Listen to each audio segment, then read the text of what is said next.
With the Breault light source library, we can import a model, both physical and radiometric, of a wide range of commercially available light sources. In particular, we're going to look at an Osram LED, part number LAW5SF, and we're going to look at the process for bringing this information into ASAP, including generating the rays from this source, as well as creating ASAP script files that will help you use this within your current design or any future design you might choose to create. So I'm going to select first the source, and what this will also allow me to do initially is to look at a model of it. It tells me that this is a top-lead Osram LED, and if I click on View Model, it tells me some information about the axis. So the axis runs through the LED body, and the center origin of the coordinate system is at the dye location. And we see that it has a rated output of 24,000 millilumens, or 24 lumens, while running at 400 milliamps. And there it tells us which part sheet to look for more information. So what I'll do now is go through the process of bringing this information into ASAP to create a file. So I'm going to click on the Next button, and the first thing I'm going to do is to create and save a ray set. And I can choose whatever number of rays I wish to use. For our purposes, we'll stick to 10,000. And I want to give that ray set a name, and I'm going to give it the same name, of course, as the source itself, so I can keep track of the information. If, for instance, I wanted to offset this data, I'd indicate that in my ray set name, so if I need to use it multiple times, I'll know exactly what my source distribution was created from. And I will give it a rated flux, and let's just stick with the 24 lumens, and we would tell ASAP in the script file that we were dealing with lumens rather than watts. So let's continue. So ASAP is bringing in the geometry and calculating the information necessary to help generate the ray set.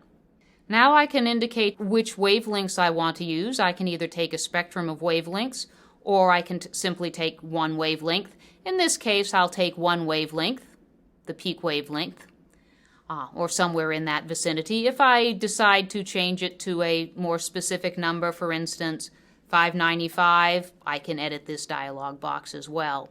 Now, if I wanted to use multiple wavelengths, for instance, if I had a broadband LED, then ASAP would proportionately weight the rays in the different files for each wavelength so that the energy distribution was appropriate for the selected wavelengths. But for the demonstration purposes, one wavelength will be sufficient. Now I'll just click on the Finish button, and ASAP is going to go through and generate the ray set.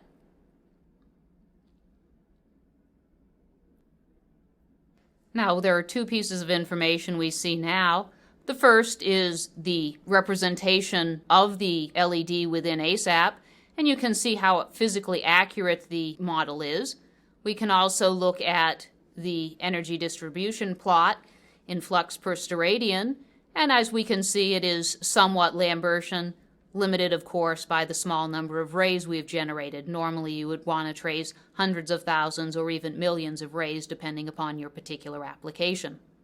But now that ASAP has generated and saved this particular ray set, we have two choices. We can enter the data ourselves in our ASAP script file about this particular source, or we can have ASAP generate some source code for us directly and save that source code so we can use this file over and over again. I'm going to choose the second option. And to do that, I need to select my light source again, selecting the same bulb model. And this time, I'm going to select the option to write ASAP script commands to a template file. I'll click on Next. I'm going to give my template a name, and again, I'm going to name the template after the source itself. Now what I can do is tell ASAP where I want that source positioned relative to the coordinate origin of my system. I could also choose to rename the secondary axes. If I need multiple copies of this same source within my design, for instance, if I needed 7 or 8 LEDs positioned within my optical system, I can do that all right here by simply putting in the appropriate coordinates. For example, if I wanted to put 4 LEDs in a cross pattern, I might say that I've got an X position of 5, and then I'll add another one for a total of 4, and then I'll put one at a position of -5, and then here at a position of 5 and -5. Now what I'll need to do is tell ASAP what ray set to use, and because I'm always using the name of the source, it's easy for me to enter that information, and I need to enter it each time.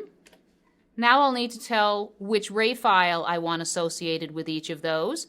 So I clicked on the ray file column, and because of the base name I've provided, this is the file that was saved. This was my wavelength, and it was approximately a 10,000 ray set. So I'm going to add that ray set file, and I need to do that again for all of my sources. So now I'm going to have ASAP create for me a script file that will position the same ray distribution at 4 separate locations. And let me just click on the Finish button, and we'll just save that data. And this is what the template file would look like. ASAP will open the library to go to the ASAP directory that has the information about the physical model of the source, and it will place that geometry at 4 separate locations, and it will also place the ray sets at those locations.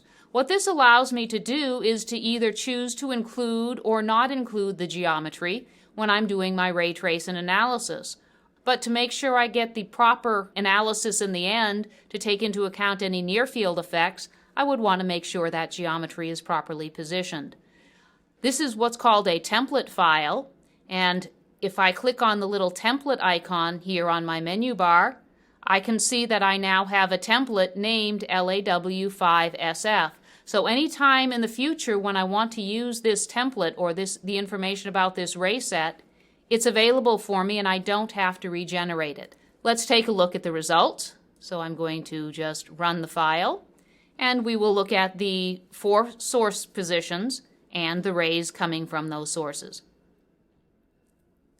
And now let's take a look at where the rays are.